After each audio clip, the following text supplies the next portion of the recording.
Hi everyone. Elon Musk is mad at me. Apparently, free speech absolutism doesn't apply when it comes to questions about him from people like me. It's not enough that his content is crap. It's not enough that he gets no ratings. It's not enough that he ruined CNN primetime, then they moved him to mornings, and he ruined CNN mornings. It's not enough that his coworkers hate him because of his horrific behavior in the office. Go ahead and Google it. You'll see how he conducts himself, especially with women. That's interesting. So you'll remember Don Lemon, in exile from CNN, announced a couple of months ago that he was going to start a brand new video streaming show on the X.com platform. Yeah, in fact, Elon Musk was excited about it. He posted about it, and Don Lemon actually sort of joined Tucker Carlson in celebrating this. I think Tucker actually said, "Hey, welcome aboard, Don," which is hilarious in and of itself. Don Lemon. It was going to be fantastic, right? And of course, Elon Musk wanted to do this because the site is getting this. It's undeserved, but it's getting this reputation of being a bastion of right-wing conspiracies, right? And so, of course, Don Lemon comes up and says, "Hey, I'd like to do a show here." By the way, this is right after Don Lemon won a $24 million out-of-court settlement from his old employer, CNN. It's great when you get fired and then you get a huge payday. How do I get that gig? So Don says, "I want to do a show," and Elon Musk says, "Let's do it," right? All voices are welcome here. I love that. It was going to be great. Now it's not happening. Why? Because Don Lemon just couldn't help being Don Lemon. He posted this statement yesterday. "Elon Musk has canceled the partnership I had with X, which they announced as part of their public commitment to amplifying more diverse voices on their platform. He informed me of his decisions hours after an interview I conducted with him on Friday. That interview will remain the premiere episode of the Don Lemon Show on Monday, March 18th. Oh, I can't wait for that. Elon publicly encouraged me to join X with the new show, saying I would have his full support and that his digital town square is for all. He and his team pursued the deal in numerous conversations and made significant commitments about the support X would provide for the show." This sounds like a man who's ready to sue again, doesn't it? Again, I want to remind you, he just sued his former employer, CNN, for over $24 million. Could I just take this letter, as well as the out-of-court settlement that he got from CNN, as a bit of advice to any other media mogul thinking that it would be a great idea to start something with Don Lemon? Don't do it. What else does this man have to do? It's not enough that his content is crap. It's not enough that he gets no ratings. It's not enough that he ruined CNN primetime, then they moved him to mornings, and he ruined CNN mornings. It's not enough that his coworkers hate him because of his horrific behavior in the office. Go ahead and Google it. You'll see how he conducts himself, especially with women. That's interesting. No, none of that is enough. If that's not enough to convince you never to enter into any kind of agreement with Don Lemon, let me give you this last one. It's not going to end well. Ever. Even when you have a contract and you decide not to keep him and you fire him, he will still sue you and you will still have to pay. And he will publicly shame you, as he's doing right now with Elon Musk. Don Lemon also posted a video about his experience on the uninclusive, misogynistic, racist, and undiverse X platform. They literally don't know what irony means, I don't think. Here's Don. Hi everyone. Elon Musk is mad at me. And I just put out a statement about what happened between him, me, and the interview that he is apparently so upset about. But make no mistake about this. This is going to be my first episode of the Don Lemon Show this coming Monday, March 18th. So make sure you tune in. This does not change anything about the show except for my relationship with Elon and X. And there's a whole lot that went down, and I'm going to tell you about in the coming days. I know, though, that many of you were not happy that I was doing this in the first place, and you told me so. I just want you to know that I did this deal because not only do I believe in free speech, but I believed that this was the best possible chance for the work that I'm doing to reach the largest amount of people. So speaking of free speech, right, I thought the first person interview, no brainer, Elon Musk, the man who calls himself a free speech absolutist. I asked him to do it. He willingly agreed to the interview. Throughout our conversation, I kept reiterating to him that although it was tense at times, I thought it was good for people to see and hear our exchange and that they would learn from our conversation, learn more about him, learn more about me. But apparently, free speech absolutism doesn't apply when it comes to questions about him from people like me. What did we talk about? Why is he so upset? Does he even have a reason to be upset? Make sure you watch it on Monday on YouTube and everywhere you listen to podcasts, and you can decide for yourself. You can even watch it on X because I'm still going to post it there, and I'm sure others will as well. Get off the steps of that church. That said, clearly this is all a publicity stunt. He did this on purpose. He's just trying to get attention, and he's gotten attention. Oh, God, we're feeding the beast by giving it attention ourselves. Well, sadly, that's part of what we do here because people are talking about it, so we should be talking about it. This entire thing was a setup for Elon Musk, and you can tell by the look on his face here that he saw it coming toward the middle of the interview. I mean, look at that. You want that guy staring back at you in the middle of an interview? You got to love the fact that Don Lemon was so outraged by all of this that he took the video footage and went where? To the company that just, I almost said a bad word, that just fired him and that he just sued. Oh my God, this is explosive stuff. Let's go back to the place where everyone hates me. He took it to CNN. If he really wanted people to see it, he should have brought it to Fox or here to Town Hall or to Tucker or something. So here's what part of the interview contained. Do you believe that X and you have some responsibility to moderate hate speech on the platform? That you wouldn't have to answer these questions from reporters about the Great Replacement Theory as it relates to Democrats? I don't have to answer these questions. The Great Replacement Theory as it relates to Jewish people. Do you think that? I don't have to answer questions from reporters. Don, the only reason I'm doing this interview is because you're on the X platform and you asked for it. Otherwise, I would not do this interview. So you don't think? Do you think that you wouldn't get in trouble or you wouldn't be criticized for these things? I'm criticized constantly. I could care less. Illuminating in so many ways. Right. I have two things I want to ask you about that, Don. First, the Great Replacement Theory. Right. As you bring it up, he has tweeted a tweet he shared. Increasing illegals boost Dem voting power, causing them to recruit more. If Dems win President, House, and Senate, they'll grant citizenship to all illegals, and America will become a permanent one-party deep socialist state. Let's pause here for a second because this is critically important to break down here as they're going to take this now. And where they take this tweet and what they suggest about Elon Musk, or you, if you happen to agree with this sentiment, is beyond astounding. But let's just talk about this for a second. Increasing illegals boosts Democrat voting power. That is objectively speaking true. In fact, Congresswoman from Brooklyn literally said, send us more illegal immigrants because they count them in the census and that builds the population of their district, their congressional district. You know this, right? I'm sure you do because you're very smart. You're watching this show. That census counts non-citizens regardless of their status, legal or illegal, in this country because it's the population of a district, not whether they're voters, not whether they're citizens, but just the raw population numbers that is used to determine the population of a state and then the breakdown of congressional districts. So if Democrat dominated states like New York or California or Chicago get increasing numbers of illegals in their state, that actually will increase their representation in the House of Representatives. And I know this because Democrats themselves have said it. They've boasted about it. They've bragged about it. They're doing it right before your eyes. That's it. So increasing illegals boosts Dem voting power is an objectively true statement. If Dems win President, House, and Senate with enough seats to overcome filibuster, see, enough seats because of designations, because of the redistricting, they'll grant citizenship to all illegals and America will be, well, let's pause there. That's true.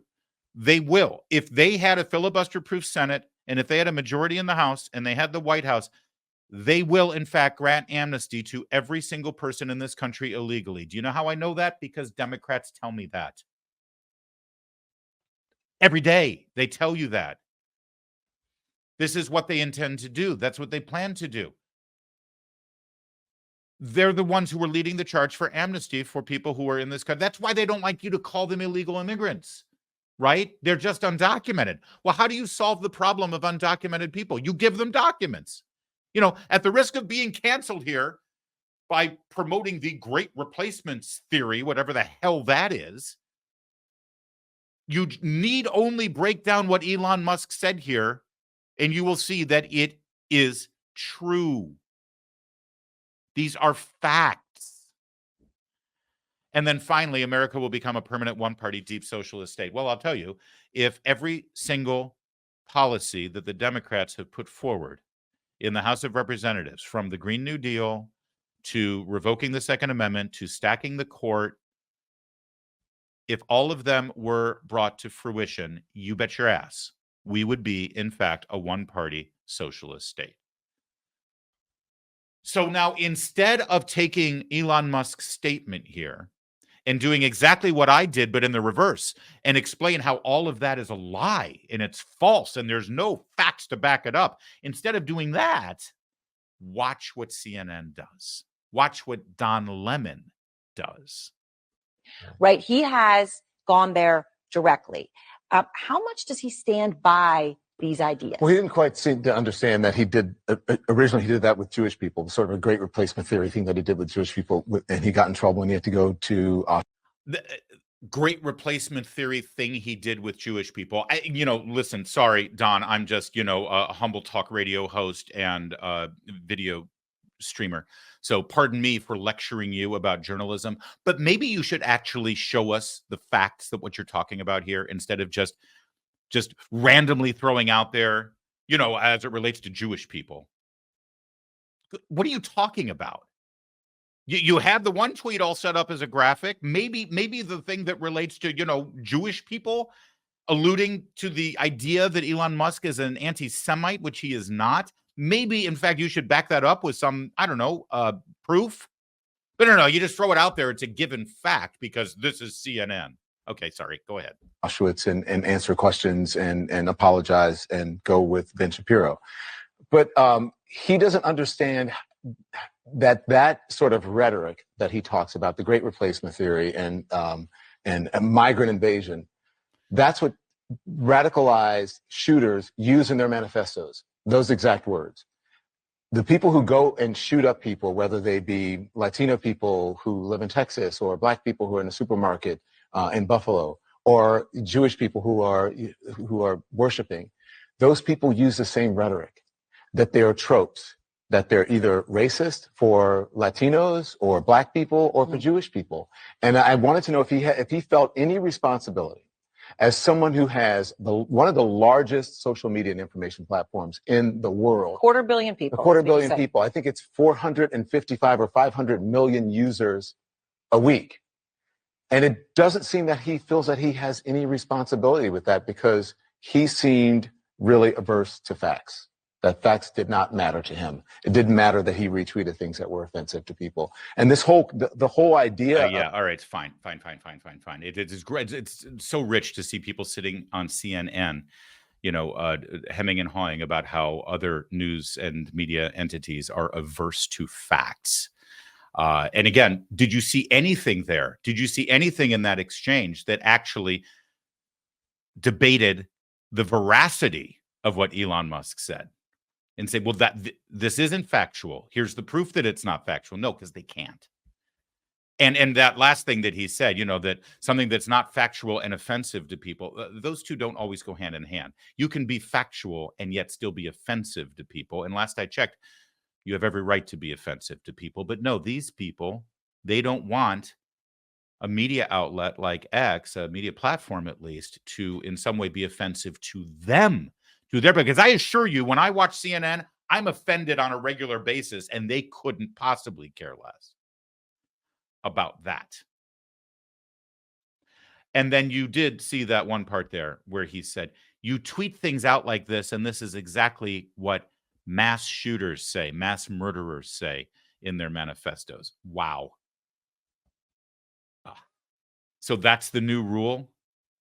If a mass shooter rationalizes their evil act with some quasi-political statement that has been also borrowed from another person, then that means that that other person who originally said it is guilty by association with the mass murder. Okay, so let's go to the guy who shot up Republicans on a baseball field in Washington, D.C., Republican congressman, because he was a regular Rachel Maddow viewer and was inspired by the rhetoric of Bernie Sanders saying that Republicans wanted people to die without health care. Let's go to the guy who shot up people at the Family Research Center and at the Holocaust Museum. Let's go to, how about the Unabomber? The Unabomber's manifesto sounds exactly like any mainstream environmentalist in the green movement in America. How about the string of mass shootings we've just experienced over the last 6 to 12 months of transgender individuals who are trying to kill Christians? Is this the game we're going to play now, you odious jerk? Yes, that's the game we're going to play now. A little bit more of the exchange with Elon Musk. Don Lemon. You recently met with Donald Trump in Florida. What did you guys talk about? I was at a breakfast at a friend's place, and Donald Trump came by. That's it. What did you discuss? Let's just say he did most of the talking. Did he ask you for money? He didn't. Are you going to loan him money to help pay his legal bills?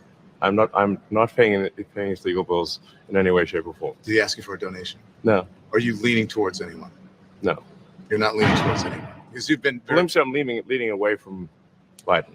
You're leaning. I do like that little take that with you from Elon Musk.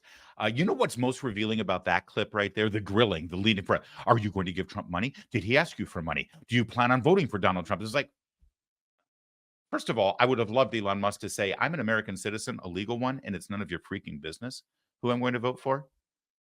And would you ask any other person in an interview that question? Because it's rather odious and disgusting. Who you voting for, Don? But secondly, the real crime here is that Don Lemon still likes to pretend that he's the journalist, the only last pure one left.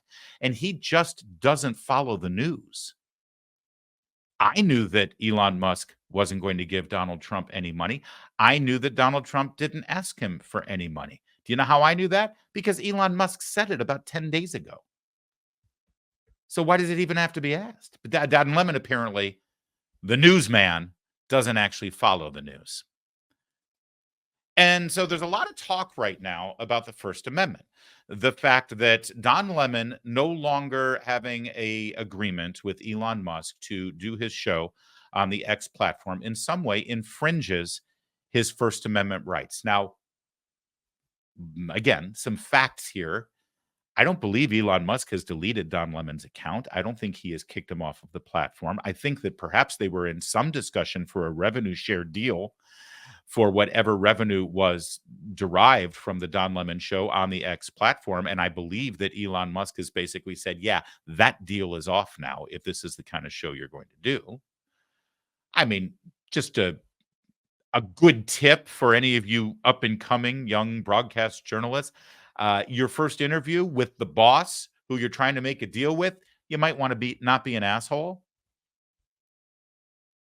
Might not end well with your negotiations. But as Don Lemon just said, he's going to be posting this interview on the X platform. So there's no censorship here in any way whatsoever by Elon Musk and X. But Don Lemon is saying that Elon Musk no longer believes in free speech. He's just lying to you because he's not coming through with a contract with him to do his show. Well, it's worth looking back in history to what Don Lemon said when Donald Trump was removed from Twitter. People like you and the like carried his water and told lies, allowed the lies to spread. That's why. Senator, nobody asked you to be the editor of the president's Twitter feed, the one he has been permanently barred from, the one he is whining about how they've taken away his freedom of speech. The fact is, these are private companies. They have no obligation to have anyone on their platforms.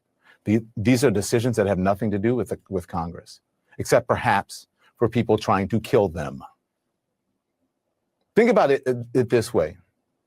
if they're going to espouse freedom of speech, right, being taken away, perhaps this will help you understand if you frame it in that manner, if you frame it in the freedom of religion argument that you use so much.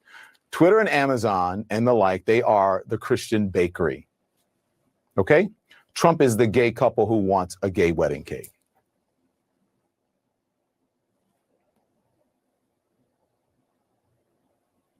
First Amendment. Congress shall make no law respecting an establishment of religion or prohibiting the free exercise thereof, or abridging the freedom of speech or of the press, or the right of the people peaceably to assemble and to petition the government for a redress of grievances.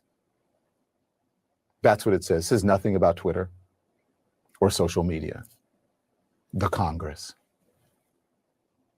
Don't get it twisted. Stop using that argument. It makes no sense. Don's right about that. It is a stupid argument. Not only does Don Lemon not follow the news, Don Lemon doesn't watch much Don Lemon. Although it actually isn't a stupid argument when you're talking about actually banning someone from Twitter and silencing them, especially when that person is a political figure and a presidential candidate, or at the time that Donald Trump was taken off of Twitter, the actual president of the United States. And the analogy, of course, to the baker who doesn't want to bake a cake for a gay wedding is completely distorted, because this is a social media platform that can pick and choose what voices are heard, whereas a baker is actually being compelled by the state to create his art against his own personal religious beliefs. It's a completely different scenario here. But of course, we don't want the facts to get in the way. Yes, you're right, Missouri Adam. He is, in fact, he is the one who wanted to force the baker to make the cake for the gay couple. That's his own twisted, distorted non-point that he's attempting to make here, and not very good at doing it. I got to say, it's good to walk back and look at the old Don Lemon like we just did here and sort of call him out and show him how he's not consistent in a way whatsoever. But we went even further back, because I got to tell you something. There once was a Don Lemon that was a pretty good Don Lemon. It was before he got all the social media accolades for being mean to the orange man in the White House. It was before he and Chris Cuomo, who I think he doesn't talk to anymore, did their little stand-up routine. It was before everyone on Instagram and Twitter would say, yes, Queen, every time Don Lemon made some sort of snarky remark, like you just saw in that clip, when he said the thing about the gay baker and then went, oh, his fans love that sort of thing on social media. Well, before he was given all those accolades, he used to actually come to the table at CNN with some opinions that weren't designed for the woke left social media universe. Let's take a moment and remember that Don Lemon. Because Black people, if you really want to fix the problem, here's just 5 things that you should think about doing. Here's number 5. And if this doesn't apply to you, if you're not doing this, then it doesn't apply to you. I'm not talking about you. Here's number 5. Pull up your pants. Walking around with your ass and your underwear showing is not okay. In fact, it comes from prison when they take away belts from the prisoner so that they can't make a weapon. And then it evolved into which role a prisoner would have during male-on-male prison sex. The one with the really low pants is a submissive one. You get my point? Number 4 now is the N-word.